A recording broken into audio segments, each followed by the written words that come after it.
Good morning बच्चों, arms online class में आपका स्वागत है। मैं संतरा मैम क्लास 5th में आज आपको टॉपिक पढ़ाऊंगी। कौन सा पढ़ाऊंगी? अनोखी सूझबूझ। अनोखी सूझबूझ। त्योहारों का देश। त्योहारों का देश तो अपन पढ़ लिया। अब पाठ नंबर 5। पाठ नंबर 5 अनोखी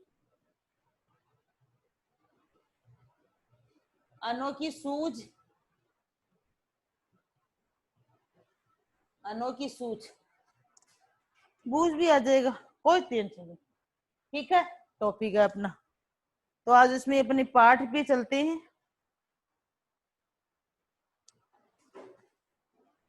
देखो भाई, इनसे ये तो है नहीं कि आपको मैं पढ़ा दूंगी और आपको कुछ समझ में नहीं आया। आप इस वीडियो को बार बार देखोगे, अच्छी तरह से सुनोगे, समझोगे, तो आप उसको अच्छी तरह से हैंडल कर पाओगे। तो मेरे आपसे रिक्वेस्ट है कि आप अच्छी तरह से इसको देखें।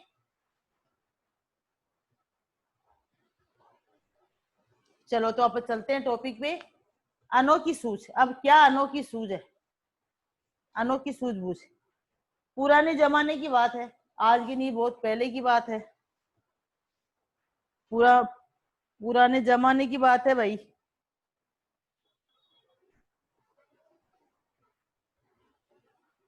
उन दिनों में देवताओं और दानव का युद्ध होता था। अब दानव कौन थे, देवता कौन थे, किस प्रकार के विचार थे, कौन अच्छे थे, कौन बुरे थे, कौन किसका नॉलेज था, किस में नॉलेज नहीं था, ये चीजें इसके बारे में बताई गई।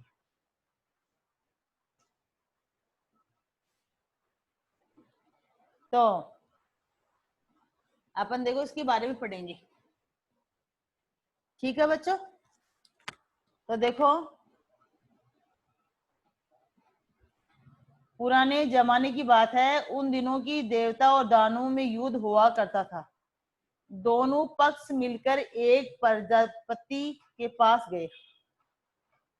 वहां जाकर बोले, मानव, हम दोनों ही आपकी संतान है। भाई राजा के पास गए कि हम दोनों आपकी संतान है, बताइए कि हम दोनों बुद्धिमान कौन है, बड़ा है। और देखो राजा के पास जाते हैं कि आपकी दोनों संतान है, अब हमें से दोनों में बड़ा बुद्धिमान, बुद्धि से बड़ा कौन है? उनकी बात सुनकर प्रजापति मुस्कुराए।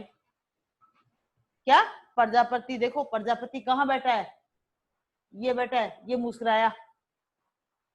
मन ही मन में सोचने लगा, किससे बड़ा बताऊं। अब उसके मन में विचार ये आ गया कि मैं किसको बड़ा बताऊं भाई, देवताओं को या दानवों को बताऊं। देवताओं को बड़ा बता दूंगा तो दानव नाराज हो जाएंगे, और दानवों को बता दूंगा तो देवता नाराज हो जाएंगे। हो सकता है कि दोनों आपस में लड़ने लगेंगे। बड़ा टेढ़ा पर्सन है, बड़ा, बताइए उस किसको बताएं। कुछ सोचने लगे, सोचने बोले,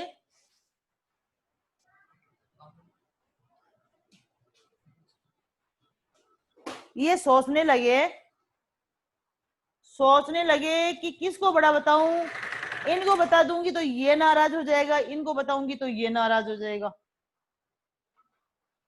वो देवता नाराज होते हैं, हो सकता है कि दोनों आपस में लड़ने लगे। ये बड़ा टेढ़ा पर्सन है, बड़ा, बताइए किससे बताऊं। कुछ सोच विचार में करके बोले, इसका उत्तर कल दूंगा। कि आज मैं उत्तर नहीं दूंगा, इसका उत्तर मैं कल दूंगा। आप दोनों ही कल मेरे भोजन पर आमंत्रित होना। भोजन के बाद बताऊंगा कौन बुद्धि कौन श्रेष्ठ है। दूसरे दिन दोनों पक्षों भोजन के लिए पहुंचे। दोनों अलग अलग कमरों में बैठाया गया, जहां मिष्ठान से भरे थाल भिजवाए थे। प्रजापति दानवों को कमरे में ले गए, उन्हें कहा, आप लोग भोजन करो। अब दोनों को अलग अलग कमरे में बिठा दिया, दोनों के पास मिठाइयों के थाल भिजवा दिए, अब उसको कहा कि आप लोग भोजन करो, शर्त ये है कि कोहनी को बिना मोड़े भोजन करो। अब देखो प्रजापति ने एक बड़ा आइडिया कि दोनों को अलग अलग कमरे में बैठा दिया और एक तरफ देवता एक तरफ दानव, दोनों के पास थाल लड्डू का भिजवा दिया। अब उसकी एक शर्त थी कि आप लड्डू खाए तो नीचे भी ना गिरे और ये सीधा रहे, कौन नहीं मुड़े भी नहीं, ऐसा नहीं हो, सीधा हो। अब देखो दानव और देवता बुद्धिमान कौन से अपने आप पहचान आ जाएगी ना। तो ये बात देवताओं में भी कही, ये बात देवताओं को भी कही, ये दानवों को भी कही। प्रजापति की बात सुनकर दोनों परेशान हो गए, एक दूसरे मुंह ताकने लगे। समस्या थी कि खाए तो कैसे खाए, कोई नहीं मुड़नी नहीं चाहिए, भोजन नहीं बचना चाहिए कि बचना भी नहीं चाहिए, नीचे गिरना भी नहीं चाहिए और कोई नहीं मुड़े भी ना। अब ये तो समस्या होगी, समस्या होगी तो समाधान कैसे करें। प्रजापति की आज्ञा का पालन होना चाहिए, अब इसी राजा का आज्ञा का पालन भी तो होना चाहिए। देवताओं ने एक उपाय सोचा, कमरे में किवाड़ बंद किया। पहले तो कमरा का किवाड़ बंद किया, फिर क्या किया, आमने सामने बैठ गए, एक दूसरे के बुद्धि थी उसमें, एक दूसरे के आमने सामने बैठ गए, लड्डू उठा कर एक दूसरे के मुंह में देने लगे, ठूसने लगे और देर से थाल साफ हो गया, सारे लड्डू समाप्त हो गए।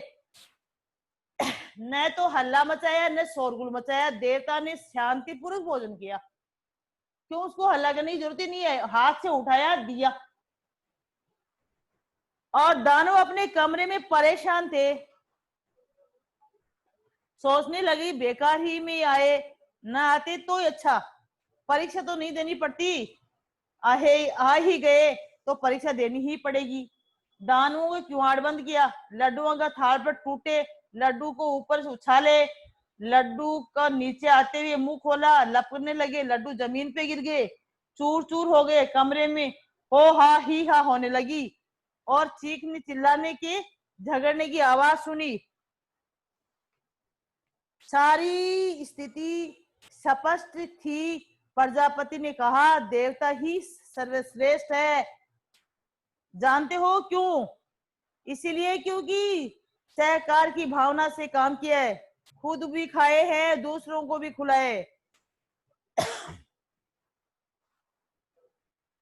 और खिलाए, जीवो और जीने दो, यह उनकी विशेषता।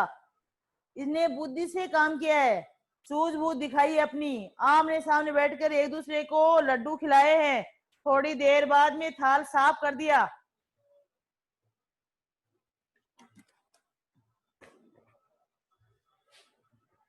दूसरी तरफ दानू की शर्त की पालना किया है, लड्डू उछालते रहे, पाने के लिए लड़ते रहे, न खुद खाए न दूसरों को खिलाए, लड्डू को बिगड़ते हुए पेट भी नहीं भरा।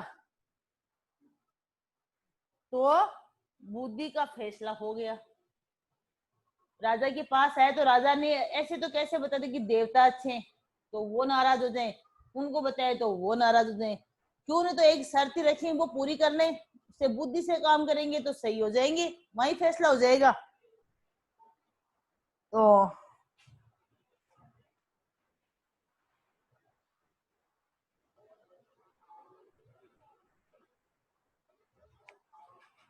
मानवर महोदय, ब्रह्मा प्रजापति, सृष्टि को रचने वाला, शांतिपूर्वक एकदम शांति के साथ मिष्ठान मिठाई का अन्न, मुंह ताकना, मुंह ताकना मतलब देखते रहना, मुंह में लड्डू ही नहीं गए तो देखते रहेंगे, लूट पड़ना, झपक पड़ना।